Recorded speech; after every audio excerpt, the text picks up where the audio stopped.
Behind me you see the lovely view of the Irish Sea, and we are in Blackpool on the north side of the Blackpool Tower, and we are here for the Northwest Film Fair that has been run in Blackpool since the late 70s. Today the event is at the Grand Hotel in Blackpool. Come with me and have a look.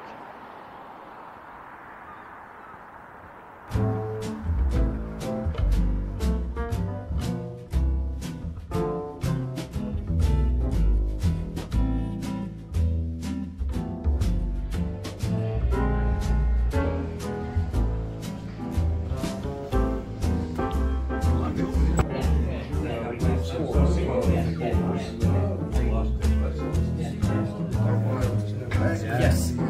Ah, right. Yeah, that's good. There.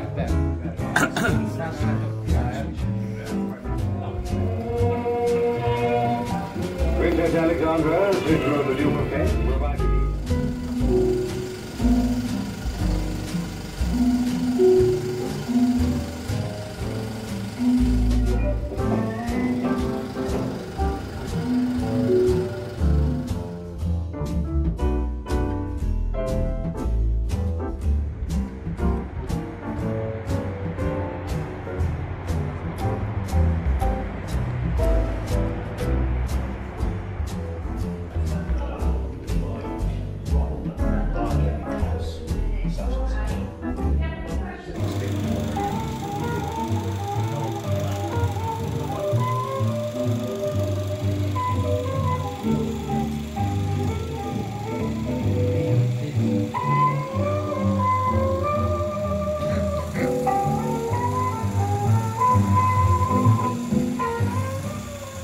Over 300,000 people have come to Farnborough to see some of the world's finest aircraft.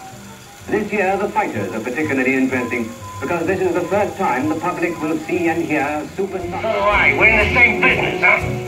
Only as competitors.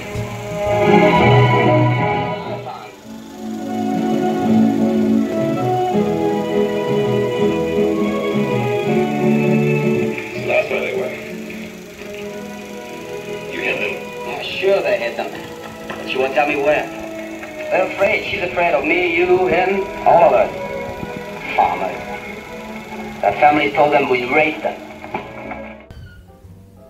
Every year at the Blackpool Convention there is a dinner, and this year's dinner is number 36. At the dinner there is a raffle, a quiz, of course good food, and at the end a film show.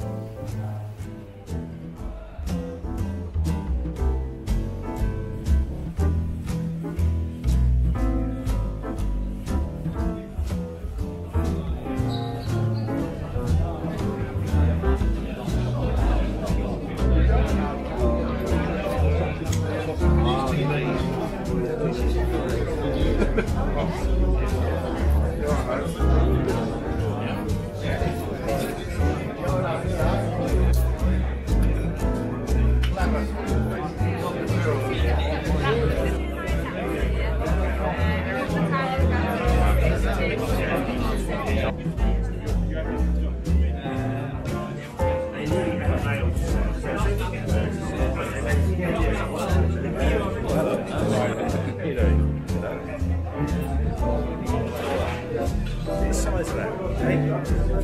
Like my son-in-law, he got a camera about that size that I can. Very good.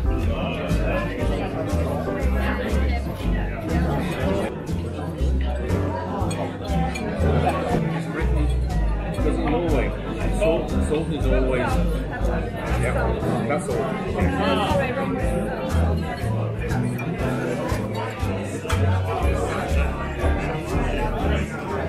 Right, a slightly more challenging one, number 9. Name the 1977 British comedy compilation feature that was promoted with the tagline, "Everyone who's anyone is in it."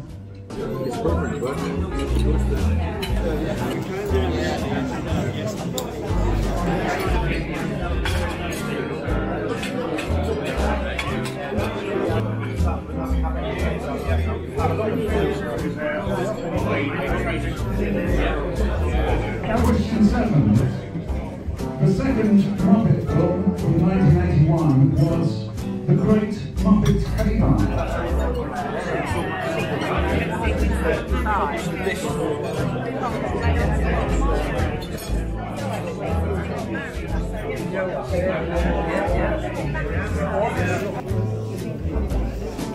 Grab anything?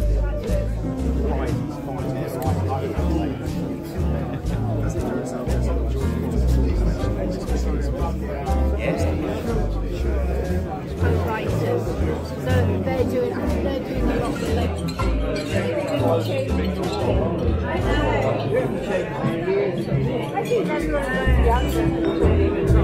Who played Aisha in the 1965 Eddie? Correct. So, welcome to Eddie, who grew up for several years has regained his title.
Jap torpedo planes together with dive bombers and horizontal bombers coming in waves. And most of the damage was done before we had an opportunity to come back at them.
Picture vacationing across America and throughout Europe.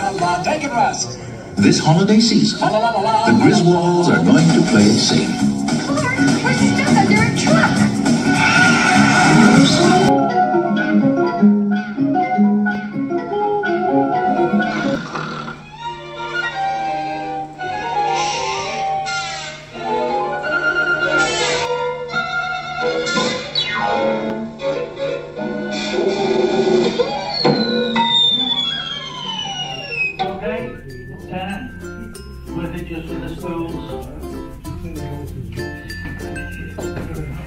Right, another Tom and Jerry, the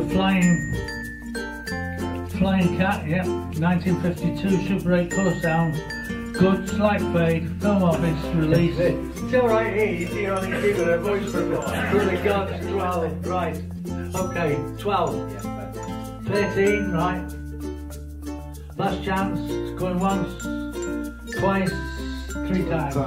I'm delighted that he could join us on this occasion for a Q&A. But I went to be a chef.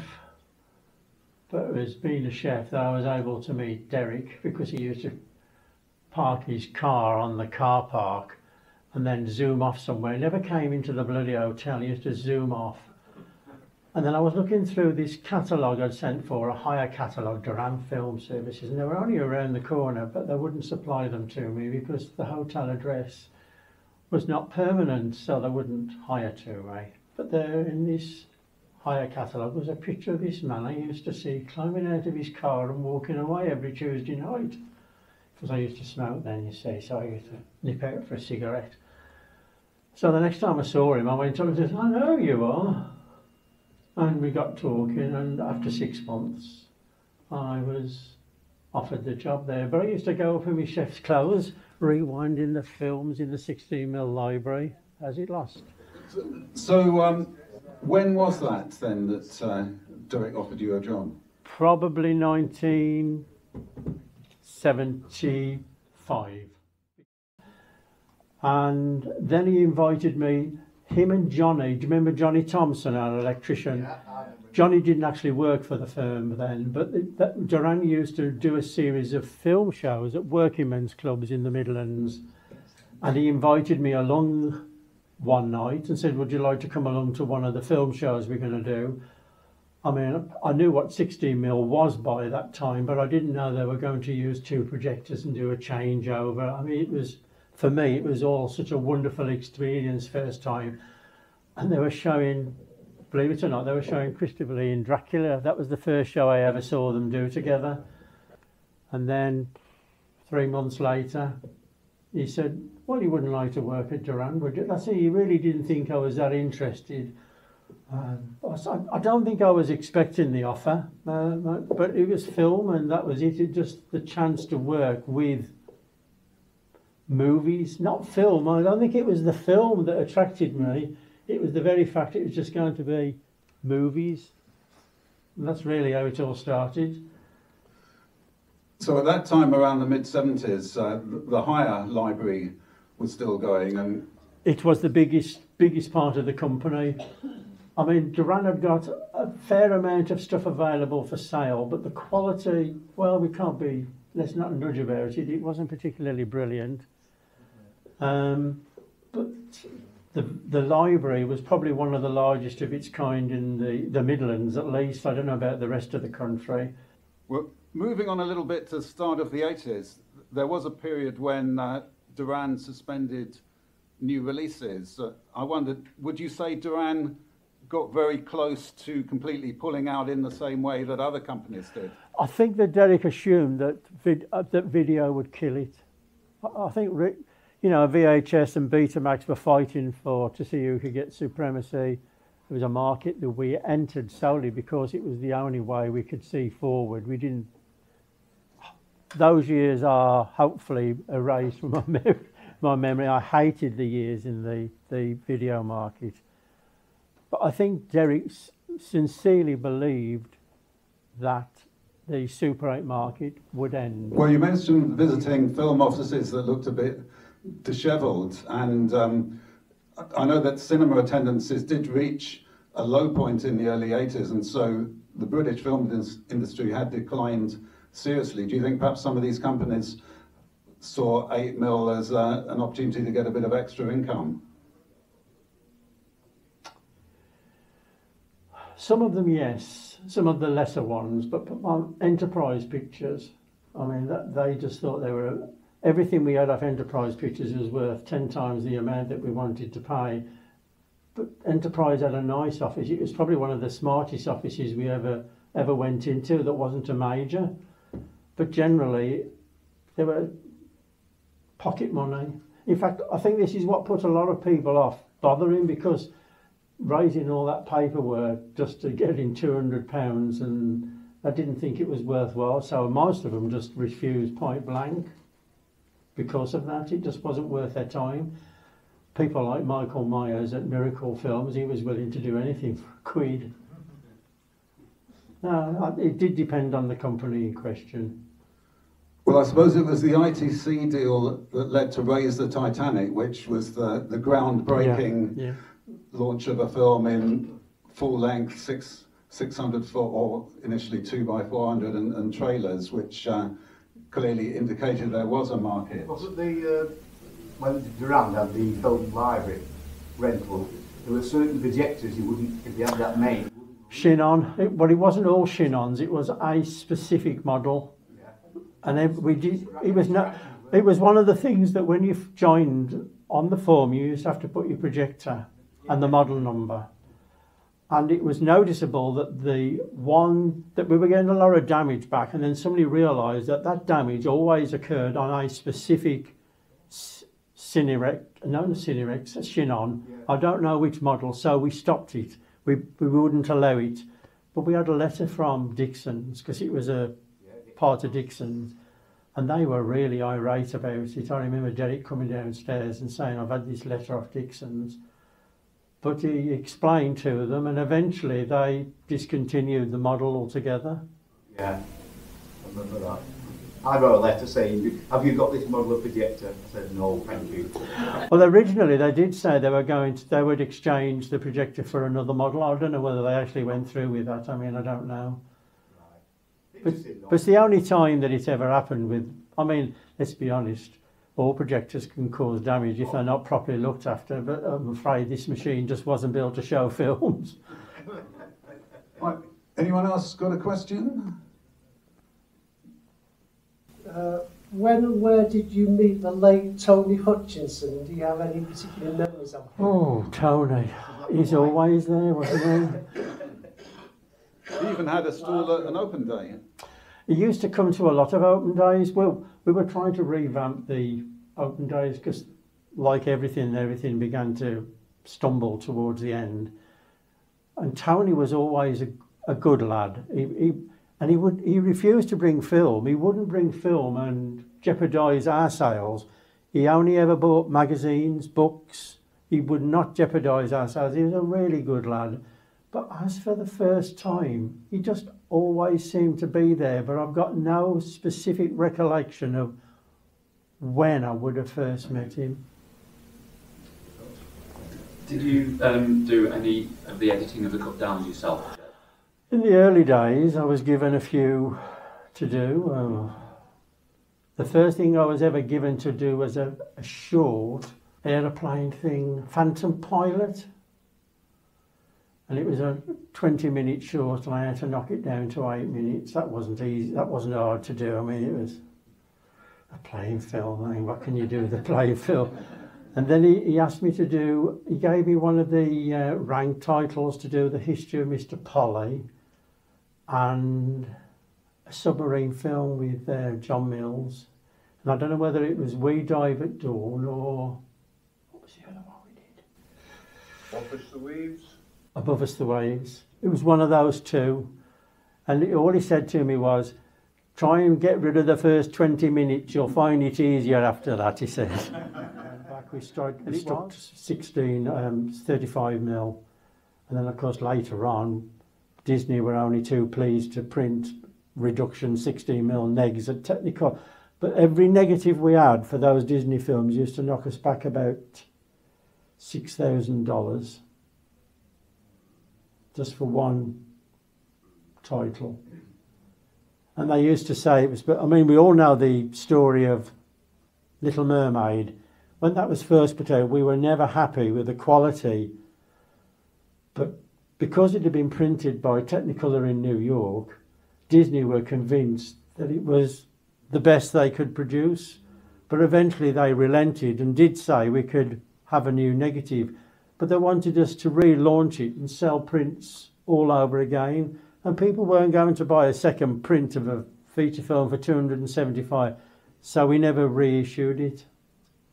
But the quality after that was fine. I mean, then came The Rescuers Down Under, which was 30 times better than Little Mermaid, and we really never looked back after that. But once we got the Disney deal, isn't your arm getting tired? Don't worry. Once we got the Disney deal, it was, I mean, we'd already started with some of the Ken deals. And I've worked on a new series of posts on my site for Derann Vaults. If you don't know about Facebook, I've got a site on there called Derann Vaults. And that's my big push for the day.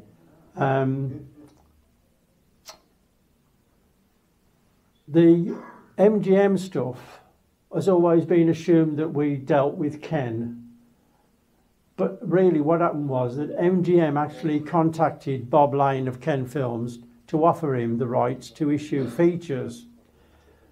But Bob had actually decided that he'd had enough of the 8mm game and he wanted to get out of it.